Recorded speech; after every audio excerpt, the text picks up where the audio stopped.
Hi hello it's me henna. Good morning.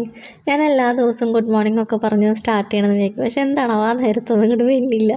അപ്പോൾ as usual നമ്മൾ എണീറ്റ് ഡയറക്റ്റ് കിച്ചണിലോട്ട് പോയി യാസീൻ വെച്ചു. ഞാൻ തലേന്ന് ഓർമ്മ വെച്ച് ബ്ലൂടൂത്തൊക്കെ ചാർജ് ചെയ്തു. അതിന് മുന്നത്തെ ദിവസം യാസീൻ വെക്കാൻ നേരത്ത് നോക്കിയപ്പോൾ ചാർജ് ഉണ്ടായില്ല. നമ്മൾ ആ നല്ലൊരു സൗണ്ടിൽ കേട്ടില്ലെങ്കിൽ എന്തോ ഒരു സുഖമില്ലാത്ത മാതിരിയാണ് കേട്ടോ. അപ്പോൾ നമ്മൾ വാഷ് ചെയ്ത് കടലൊക്കെ വെള്ളത്തിലിട്ടുണ്ടായില്ലേ, അതൊന്നും കൂടെ ഞാൻ വാഷ് ചെയ്തു. കാരണം വെള്ളമൊക്കെ വറ്റിയിട്ട് ഒരു സ്മെല്ല് മാതിരി ഫീൽ ചെയ്യും കേട്ടോ. അപ്പോൾ ഒന്നും കൂടെ നന്നായിട്ട് കഴുകി കുക്കറിലിട്ടു. കുക്കറിലിട്ടപ്പോൾ എനിക്കൊരു മണ്ടത്തരം പറ്റി. ഞാൻ കുഞ്ഞു കുക്കറെടുത്ത് ഇതിനോട് വലുതെടുക്കണമായിരുന്നു. അപ്പോൾ അല്ലെങ്കിൽ ആ ഒരു മഞ്ഞപ്പൊടി ഇട്ടിട്ടുണ്ടായി ഞാൻ വേവിക്കാൻ നേരത്ത്. അപ്പോൾ അതടക്കം തെറിച്ചിട്ട് ഇങ്ങനെ വിസിൽ പോകുമ്പോൾ തെറിക്കൂലേ. അപ്പോൾ കുക്കർ സ്റ്റിൽ മഞ്ഞ കളറിലിരിക്കുന്നത്. മേ ബി ആ മഞ്ഞപ്പൊടി നല്ല മഞ്ഞപ്പൊടി ആയിരിക്കണം, അതായിരിക്കും ഇത്ര മഞ്ഞ കളർ, അറിയില്ല കേട്ടോ. അപ്പോൾ മഞ്ഞപ്പൊടിയും ഉപ്പും വെളുത്തുള്ളി ഇതും കൂടെയാണ് കേട്ടോ വേവിക്കാനിട്ടത്. വെളുത്തുള്ളി എന്തുകൊണ്ടാണ് ഇടണമെന്ന് എനിക്കറിയില്ല. എൻ്റെ ഉമ്മച്ചി ഇടും. ഇവിടെ ഞാനിങ്ങോട്ട് മാളിലോട്ട് വന്നപ്പോൾ ഇവിടുത്തെ ഉമ്മ ഇടും. സോ ഞാനും അതിങ്ങനെ ഫോളോ ചെയ്ത് പോവാൻ കേട്ടോ. അപ്പോൾ പിന്നെ ഞാൻ ചോയ്സിൻ്റെ അപ്പം ഉണ്ടാക്കുന്ന ചോയ്സിൻ്റെ അപ്പപ്പൊടി കൊണ്ട് ഇതിനകത്ത് അവർ തേങ്ങാപ്പാലിലാണ് മിക്സ് ചെയ്യാൻ പറഞ്ഞിട്ടുള്ളത്. പക്ഷെ ഞാൻ മിക്സ് ചെയ്തിട്ടില്ല. ഞാൻ സാധാരണ ആ പാക്കറ്റ് കുറുക്കിയിട്ടാണ് മിക്സ് ചെയ്തത്. അപ്പോൾ എന്നിട്ടും നല്ല അപ്പമാണ്. അപ്പോൾ ആരെങ്കിലും ഈ വീഡിയോ കാണുന്നുണ്ടെങ്കിൽ നിങ്ങൾ തേങ്ങാപ്പാലില്ലാണ്ട് വെറുതെ വെള്ളത്തിൽ മിക്സ് ചെയ്താലും നല്ല അപ്പം കിട്ടും കേട്ടോ. പിന്നെ നമ്മൾ ചോറ് വെച്ചിട്ടുണ്ട്. എൻ്റെ വീഡിയോസ് സ്ഥിരം കാണുന്നവരാണെന്ന് അറിയാം. ഇത് കഴിഞ്ഞ ആൾ ചെയ്യാൻ പോണ കാര്യം ഈ ചോറ് വെപ്പായിരിക്കുന്നത്. കാരണം ഓൾമോസ്റ്റ് പണി നമ്മളെ രാവിലെ തന്നെ തീരുമല്ലോ. അതിന് ശേഷം ഞാൻ ഇവർക്ക് കൊടുക്കാനായിട്ട് 3 അപ്പവും കടലക്കറിയും കൂടെ എടുത്ത് 2 പേർക്കും വാരി കൊടുക്കാൻ വേണ്ടി നിന്നു കേട്ടോ. ഇന്നലെ രാത്രി പറഞ്ഞു വെച്ചു ഞാൻ അധികം നേരം എന്നെ കൊണ്ട് വിളിപ്പിക്കരുത്, വേഗം എണീക്കുന്നൊക്കെ കേട്ടോ. അപ്പോൾ ഇന്ന് വലിയ ഒച്ചയും ബഹളമൊന്നും ഇല്ലാണ്ട് എണീറ്റ് വന്ന് കുളിയും ടോയ്ലറ്റിൽ പോക്കും ബ്രഷിങ്ങൊക്കെ കഴിഞ്ഞ് അവർ ഫുഡ് കഴിക്കാനിരുന്നു. ഫുഡ് നമ്മൾ സ്ഥിരം ഈ ഒരു സ്റ്റെപ്പ് വന്നിട്ട് കഴിക്കാറ്. പിന്നെ നേരം പോണതിനനുസരിച്ചിട്ടായിരിക്കും കേട്ടോ ഫ്രണ്ടിലത്തെ സ്റ്റെപ്പുമ്മയ്ക്ക് എത്താം സിറ്റ് ഔട്ടിലോട്ട്. അപ്പോൾ അതിന് ശേഷം റിച്ചുവിന് സ്കൂളിലോട്ടുള്ള ലഞ്ച് ആക്കി. അപ്പം കടലക്കറി തന്നെ 2 മണി കടലയും കുറച്ച് ഗ്രേവിയാണ് കേട്ടോ കൊണ്ടുവന്നത്. കടല കൂടിക്കഴിഞ്ഞാൽ പിന്നെ ഭയങ്കര വിഷമമായിരിക്കും. അപ്പോൾ അത് കാരണം അങ്ങനെ ആക്കിയിട്ട് പിന്നെ ഓട്ടോ വന്ന് ഓട്ടോയിൽ കയറ്റി വിട്ടു കേട്ടോ. മിച്ചുവിന് ഫുഡ് നമുക്ക് കൊടുത്തു വിടേണ്ട കാര്യമില്ല. കാരണം മിച്ചുവിന് ഓൾമോസ്റ്റ് ഈ ഇയർ നെക്സ്റ്റ് KG1 KG2 അവിടെ നിന്ന് തന്നെയാണ് ഫുഡ്. ബ്രേക്ക്ഫാസ്റ്റ് കിട്ടും, ലഞ്ച് കിട്ടും, പിന്നെ പോരാൻ നേരത്ത് പാല് മാത്രമേ ഉള്ളൂ. അങ്ങനെ കൊടുത്തിട്ടാണ് കേട്ടോ വിടാം. അപ്പോൾ പിന്നെ അവൻ്റെ ഫുഡിൻ്റെ കാര്യം നമുക്ക് ചിന്തിക്കേണ്ട. എന്നാലും ഞാൻ രാവിലെ ലൈറ്റായിട്ട് എന്തെങ്കിലും കൊടുക്കും. കാരണം അവിടെ ചെന്നിട്ടുള്ള കഴിക്കൽ നമുക്ക് ഊഹിക്കാവുന്നതുള്ളൂ എത്രത്തോളം ആയിരിക്കുന്നു. അത് കഴിഞ്ഞ് അകത്തേക്ക് കയറി പിന്നെ ബെഡൊക്കെ നീറ്റാക്കാൻ വേണ്ടി നിന്നു. പിന്നെ തലേന്ന് നമ്മൾ അടിയിൽ തൊടാൻ ഒന്നും ചെയ്തിട്ടില്ലല്ലോ.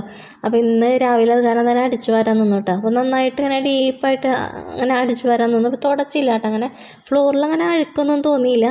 അപ്പോൾ തുടയ്ക്കാൻ നിന്നില്ല. അതിന് ശേഷം ഗ്രില്ലുമൊക്കെ കുറച്ച് പൊടി ഉണ്ടായിരുന്നു, അതൊക്കെ തട്ടിക്കളഞ്ഞ് പിന്നെ ഞാൻ വിചാരിച്ചു ഒരു ഉപ്പേരിയും കൂടി ഉണ്ടാക്കാമെന്ന്. കടല എന്തായാലും ബാലൻസ് ഉണ്ടാവും, വൈകുന്നേരം വരെ ഉണ്ടാവും കറി. എന്നാൽ പോലും ഞാൻ വിചാരിച്ചു ക്യാരറ്റിന് ഫ്രിഡ്ജിലിരുന്ന് നാശമായി പോവില്ലേ. അപ്പോൾ അതൊക്കെ എടുത്ത് അതിൻ്റെ സ്കിന്നൊക്കെ കളഞ്ഞ് ഇതുപോലെ ചോപ്പറിലാണ് കേട്ടോ. ക്യാരറ്റ് ആയാലും ബീട്രൂട്ട് ആയാലും ക്യാബേജ് ആയാലും ഞാൻ ചോപ്പറിലിടുമ്പോൾ അതിൻ്റെ കൂടെ തന്നെ പച്ചമുളക് ഇടും. കാരണം ഒന്നാമതെന്ന് പറയുന്നത് പച്ചമുളക് പിന്നെ നമുക്ക് സെപ്പറേറ്റ് കറിയിൽ മാറ്റേണ്ട കാര്യമില്ല. രണ്ടാമതെന്ന് പറഞ്ഞാൽ കുഞ്ഞായിട്ട് കട്ട് ചെയ്ത് പോകണ കാരണം അങ്ങനെ അലിഞ്ഞ് പോയിക്കോളും. അപ്പോൾ അത് കാരണം ഇതൊക്കെ ചോപ്പ് ചെയ്തെടുത്തു. പിന്നെ ഞാനൊരു ഓണിയനാണ് എടുത്തിട്ടുള്ളത് ഇതുണ്ടാക്കാൻ വേണ്ടിയിട്ട്. അതിൽ ഞാൻ പകുതി ഇട്ടുള്ളൂ കേട്ടോ, ഫുള്ള് ഇട്ടൊന്നുമില്ല. ചെറുതാക്കി കട്ട് ചെയ്തിട്ട് ഇടുക ചെയ്തത്. ഇതിനൊരു പാൻ എടുത്തു, അതിനകത്ത് വെളിച്ചെണ്ണ ഒഴിച്ചു. വെളിച്ചെണ്ണ ചൂടായി വന്നപ്പോൾ കടുക് ഇട്ട് കൊടുത്തു. അതിന് ശേഷം കടുകൊക്കെ പൊട്ടി വന്നപ്പോൾ ഓണിയൻ ഇട്ട് കൊടുത്തു കേട്ടോ. അതിപ്പോൾ ഈ കാണുന്ന ബോട്ടിലിൽ അത് ഞാൻ ഫ്ലിപ്കാർട്ടിൽ നിന്ന് വാങ്ങിച്ചതാണ് കേട്ടോ. സ്പൈസസ് ഇടാൻ വേണ്ടി വാങ്ങിച്ചത്. ഭയങ്കര അടിപൊളി ബോട്ടിലാണ്. അതായത് കുരുമുളക് എല്ലാ സ്പൈസസും കൊള്ളും. ഞാനെല്ലാം ഇട്ട് വെച്ചിരിക്കുന്നത് ജീരകം, ഉലുവ, കുരുമുളക്, പിന്നെ എന്തിട്ടാ അങ്ങനത്തെ കുറച്ച് സാധനങ്ങളായിരുന്നു, ഏലക്ക, അങ്ങനത്തെ ഐറ്റംസാണ് ഇട്ട് കൊടുത്തിട്ടുള്ളത്. പിന്നെ അതൊന്ന് സവാളയൊക്കെ വാടി വന്നപ്പോൾ ഇത്തിരി ഉപ്പിട്ട് കൊടുത്തു. വീണ്ടും ഒന്ന് വാട്ടി ചെറുതായിട്ടിട്ടാ, ഡീപ്പായിട്ടൊന്നുമല്ല.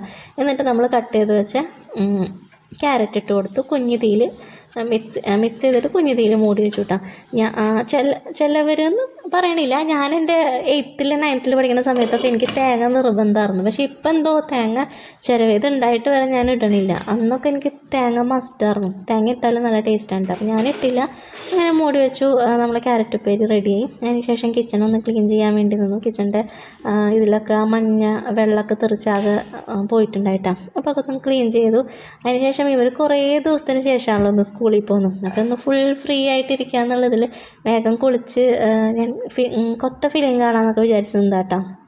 എന്നിട്ട് അപ്പമൊക്കെ കൊണ്ടുപോയി ടി വിയുടെ അടുത്ത് പോയിരുന്ന് കാണാം അങ്ങനെയൊക്കെ വിചാരിച്ചത്. പക്ഷെ എന്താണാവോ എനിക്ക് കാണാൻ തോന്നിയില്ല. ടി വി ഓണാക്കി ഒരു 10 മിനിറ്റ് കഴിഞ്ഞപ്പോൾ ഞാൻ ഓഫ് ചെയ്തു വിട്ടാ. പിന്നെ എന്തൊക്കെയോ കുഞ്ഞു പണികളും പിന്നെ കുറച്ച് എഡിറ്റ് ചെയ്യാണ്ടായിരുന്നപ്പോൾ അവർ വരുന്നതിന് മുന്നേ എഡിറ്റ് ചെയ്യാം അങ്ങനെയൊക്കെ വിചാരിച്ച് എഡിറ്റ് ചെയ്യാൻ വേണ്ടി നിന്നു.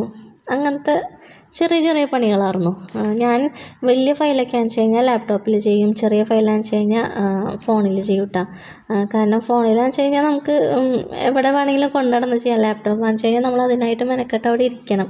അങ്ങനത്തെ ഒരു ഡിഫറൻസ് മാത്രമാണ് അതിനകത്തുള്ളത്. അപ്പോൾ ഇത്രയൊക്കെ ഉള്ളൂ കേട്ടോ നമ്മളെ വീഡിയോ. അപ്പോൾ ഇൻഷാല്ലാ എൻ്റെ വീഡിയോസ് ഇഷ്ടമാണെന്ന് വെച്ച് കഴിഞ്ഞാൽ ഇനിയും കാണാം. അപ്പോൾ tata bye bye. It's me henna.